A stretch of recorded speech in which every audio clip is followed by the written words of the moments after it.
Our Bible word is Matthew 21, verses 14 to 15.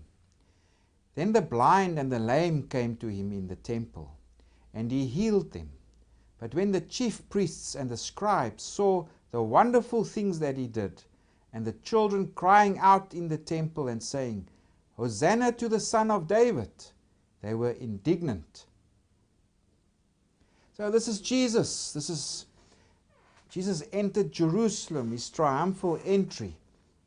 And after his triumphal entry, he goes to the Jerusalem. And that's our textual unit is from Matthew 21, verses 12 to 17.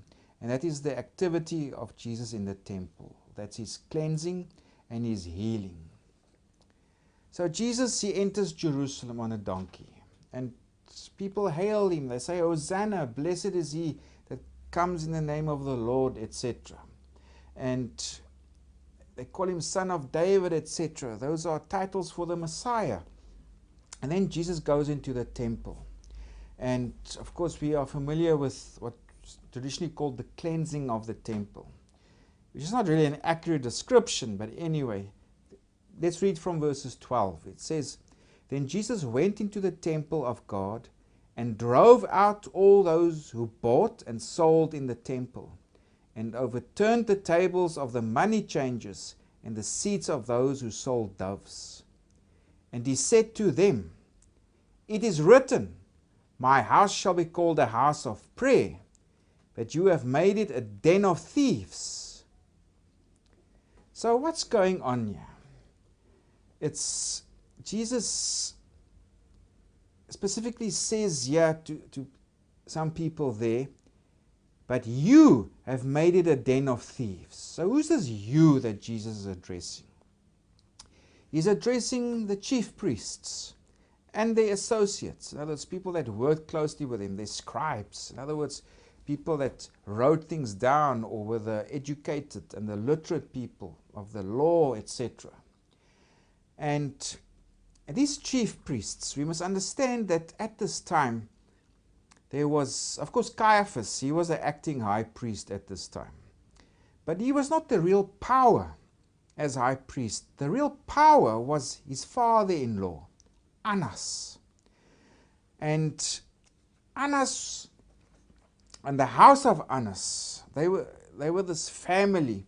And of course, at the helm was Annas. They were the most powerful family in Jerusalem in the first half of the first century. They controlled the temple. They were the leaders of Jewish society. Of course, appointed by the Romans, or before that, the time of Herod the Great, etc., or his sons, or whatever. The priests were always appointed. So Annas himself, he was appointed as high priest in the year 6.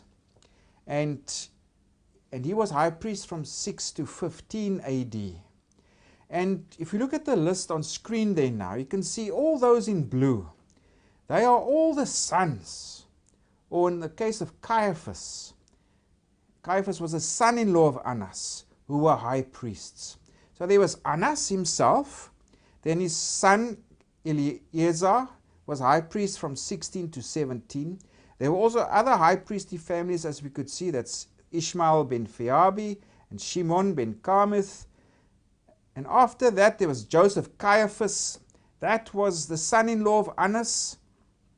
Then there's a son of Annas, Jonathan. Another son, Theophilus. Another son, Matthias. And later on, Annas. Like this is a son of Annas, who was high priest in 62. And this Annas, he was the one that executed James. That's Jesus' brother. And we don't read of that in the New Testament, but Josephus writes about it in his writings, that at this time they stoned James to death. Because at this time James, he was actually the head of the church in Jerusalem. And later on, we also see there the grandson of Annas was high priest in 65 to 67 AD. So if you look there on screen, you can see there the family of Annas, how they dominated the high priesthood. So over a period of 60 years, 8 of the high priests were from the house of Annas.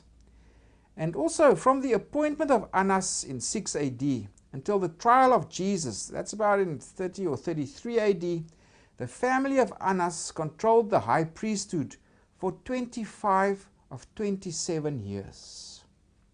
So we can see that the house of Annas. We read of Annas in the New Testament. We read of him in the Gospel of John and also in the writings of Luke.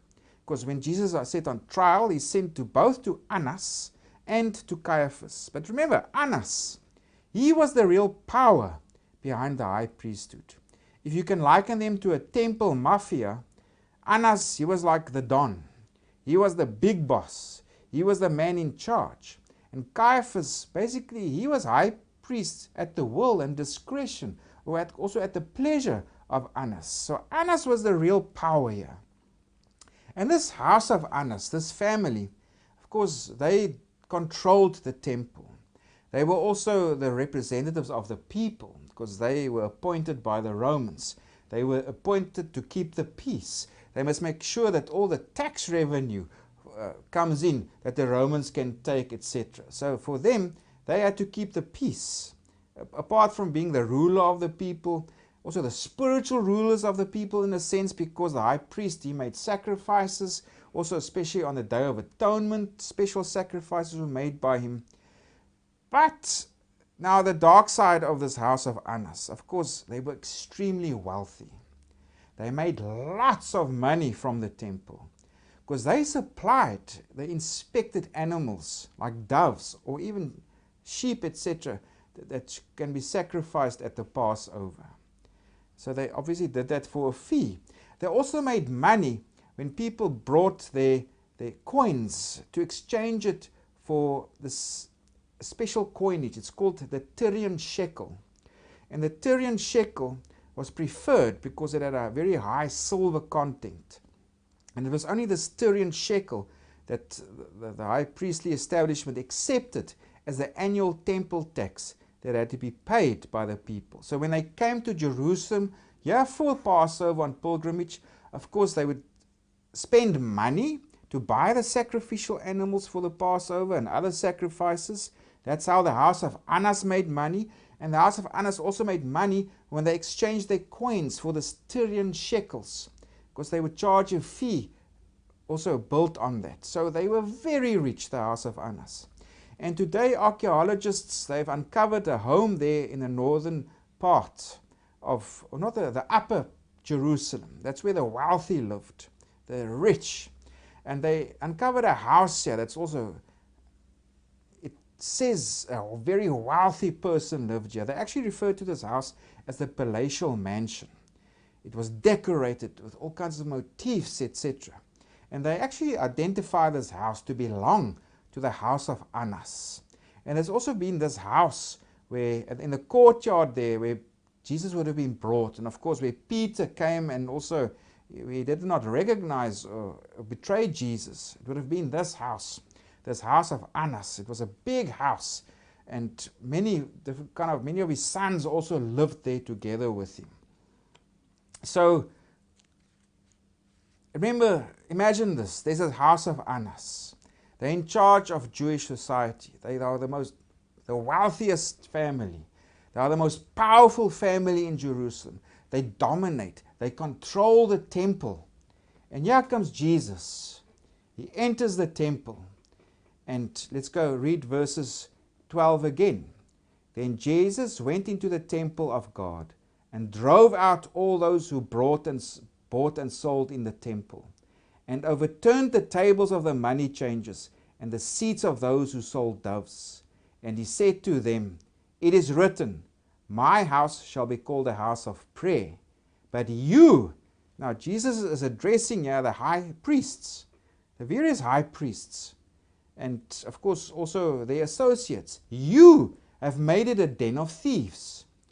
Jesus saying you're exploiting the temple, and you're exploiting the God's people for your own wealth.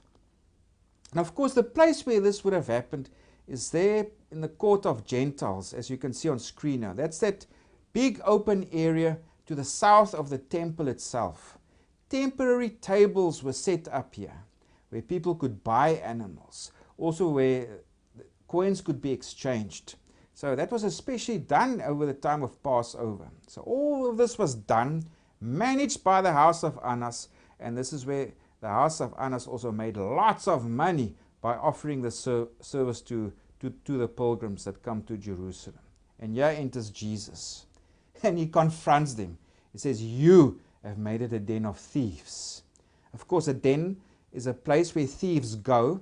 That's their place of protection. That's their place of safety. That's their hideout. So Jesus says, this is your hideout, you thieves. This is your den. This is where you think you are safe. This is where you think that nothing will happen to you. And yet Jesus challenges them. Of course, through his action, by overturning the tables, etc., he also symbolically destroys the temple. He acts as a prophet. There's prophetic symbolism behind this act. It's not because Jesus was against the temple itself or against animal sacrifice as such. He was against the exploitation of the temple by the house of Annas.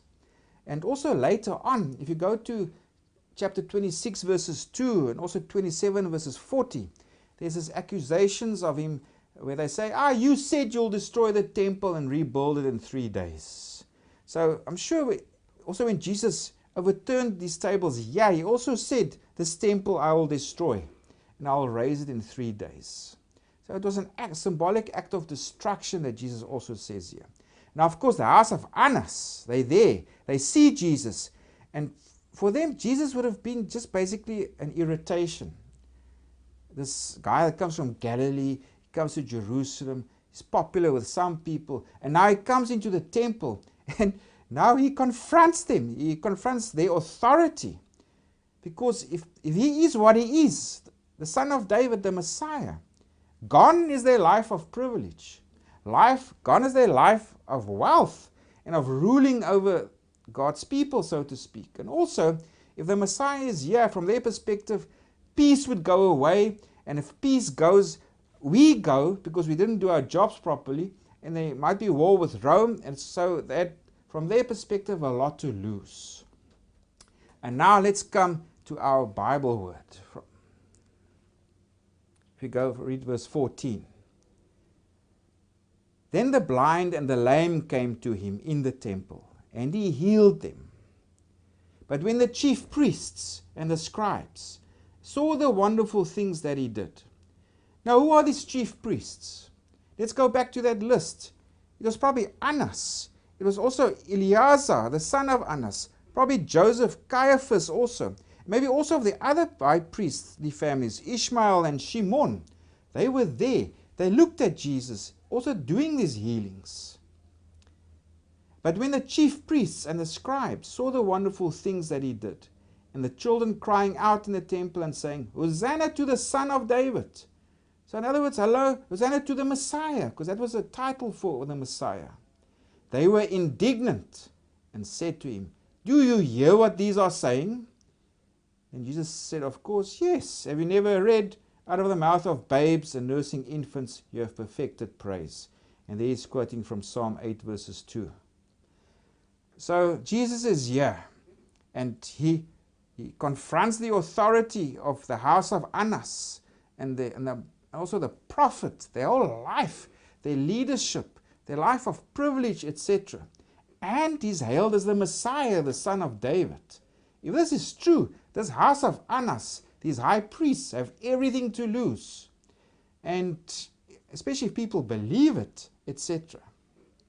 Now, of course, for them, Jesus would have just been a nuisance. He's here and now he must be taken care of because he's here. He's a threat. And of course, it was primarily this house of Annas, Caiaphas and his father-in-law who orchestrated the arrest of Jesus and also his trial before Pilate. It was these groups, this high priestly family and their associates that worked close with him, that were there shouting for Jesus, crucify him, because Jesus posed a threat to their authority and their position of power and privilege.